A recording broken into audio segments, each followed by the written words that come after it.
बाक्सा जिल्लानि दक्षिण कुसियाव दैनि आंखालनि जाउनाव आबादारिफ्रा आबाद मावनो हायाखै। बाक्सा जिल्लानि आबाद फोथाराव दै सोनायनि जेबो राहा गैयैनि जाहोनाव गोबां आबाद हायाव आबादारिफ्रा माइ गायनो हायाखै।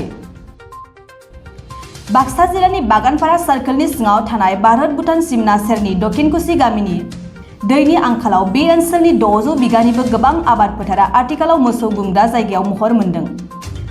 जाहोनाव ओनसोलनि गोबां आबादारिफ्रा गोबां दुखुआव गोग्लैनो गोनां जादों।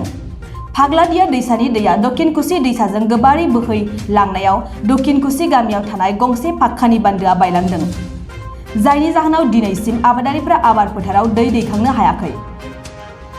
ओनसोलनि रायजोफोरा बान्दो लुफुंनानै होनो बिफानारि बिबानगिरिफोरजों लोगोसे गोबां राजखान्थियारि दैदेनगिरिफोरखौ गोबां खेब खावलायनाय जादोंमोनब्लाबो नाथाय दिनैसिमबो जेबो फिथाइ मोननो हायाखिसै।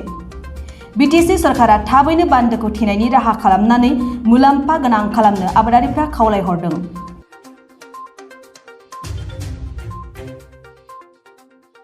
गामि रिभिनिउनि सिङावनो गोग्लैयो आरो बेन्दोंआव गोग्लैयो आरो जोंनि बेवहाय मोनसे फालादिया दैमा होननाय मोनसे गंसे माबा दङ, मोनसे दैमा दं आरो बे दैमायाव जोङो माने बल्दार जाबनानै बा सेबसां खानानै फज'नानै जोङो माने बे फालादियानिफ्राय दैखौ लाबोनाय जायो।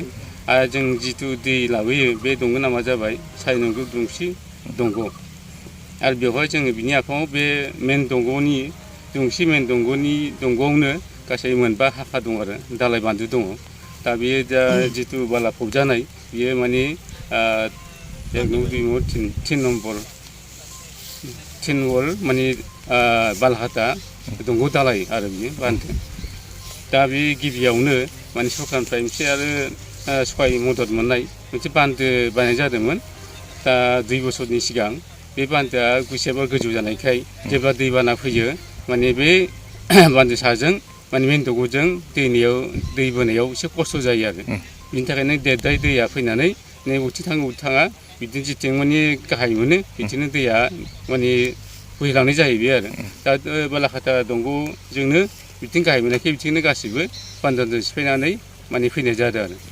बेसेबां बोसोर जाखो बे हा फबजानाया? दा बे हा फबजानायाथ' दैबानाजों हा फबजानाया दिनैसिम माने 4 बोसोरानो जाबाय आरो 4 बोसोर।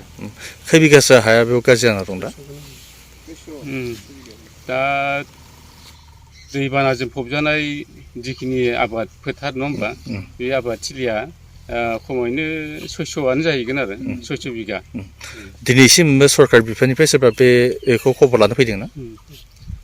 दा ओरैनो थांलाय फैलाय एसे एनै सामबादिकफोर बा सोरबा इन्जिनियारफ्रा बिदि फैनानै एसे एनै नायफामलाङो आरो थेवबो दिनैसिमबो माने सरकारनिफ्राय आरो माने आबादारि बिफाननिफ्राय माने खुनु सरकारि माने मदद मोननाय आरो आथिं हायज' मोननाय जाहैयाखै आरो।